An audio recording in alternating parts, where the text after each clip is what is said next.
Olá, hoje vamos falar rapidamente sobre Barrabás.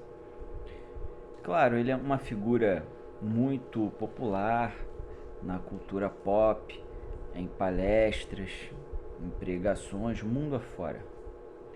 Mas a gente sabe realmente muito pouco sobre Barrabás. Sabe-se que ele era um zelota. Zelota era uma espécie de facção que se levantou contra a ocupação romana. Essa facção, esse grupo rebelde, foi fundado por Judas o Galileu. Barrabás era uma liderança. Comenta-se que ele cometeu uma série de crimes na defesa, pela argumentação dada, na defesa do seu povo, na luta contra os soldados romanos, o Império Romano.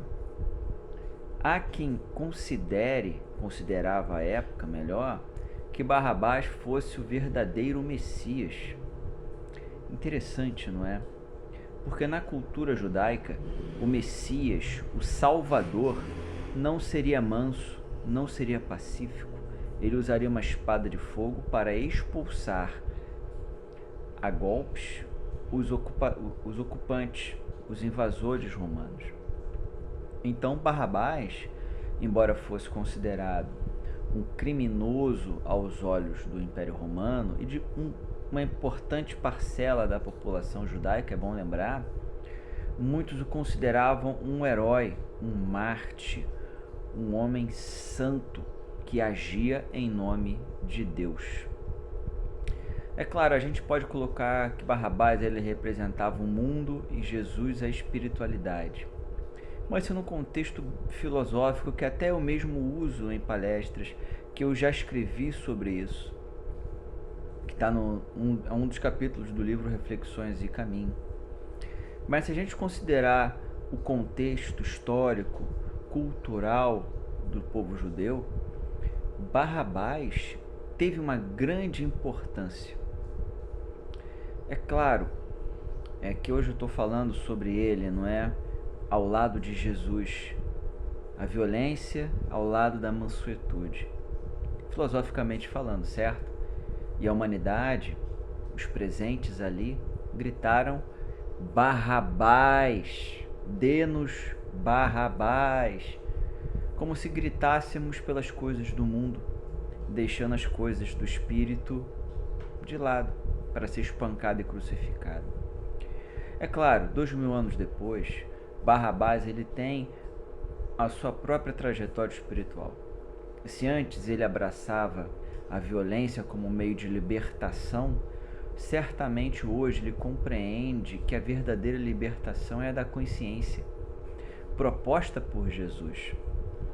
Eu gosto muito de imaginar, uma coisa minha, que naquele momento lá, terrível, difícil, enquanto Jesus estava ao lado de Barrabás, eu gosto de imaginar que Jesus também torcia para que Barrabás fosse solto.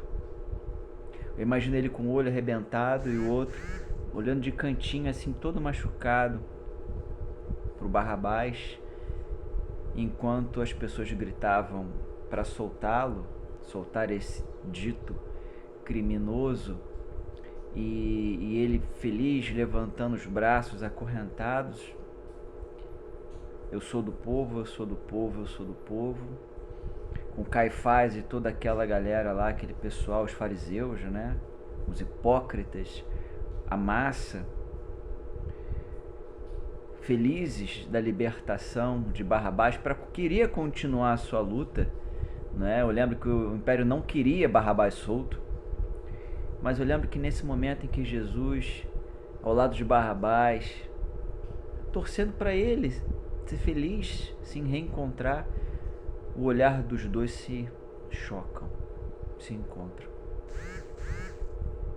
E naquele momento, onde um olhar encontra o outro, Barrabás sente seu corpo estremecer, num reflexo do choque espiritual.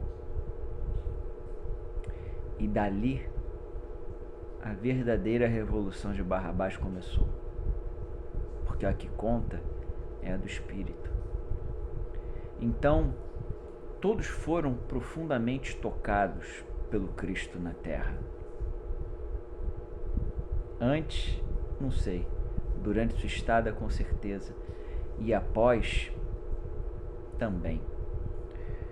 Será que nós não agimos como Barrabás, fazendo as coisas com truculência, sem pensar no real significado do que é ter paciência, boas ações, um bom combate, que depois, anos depois, Paulo vai nos explicar um pouquinho o que é o bom combate.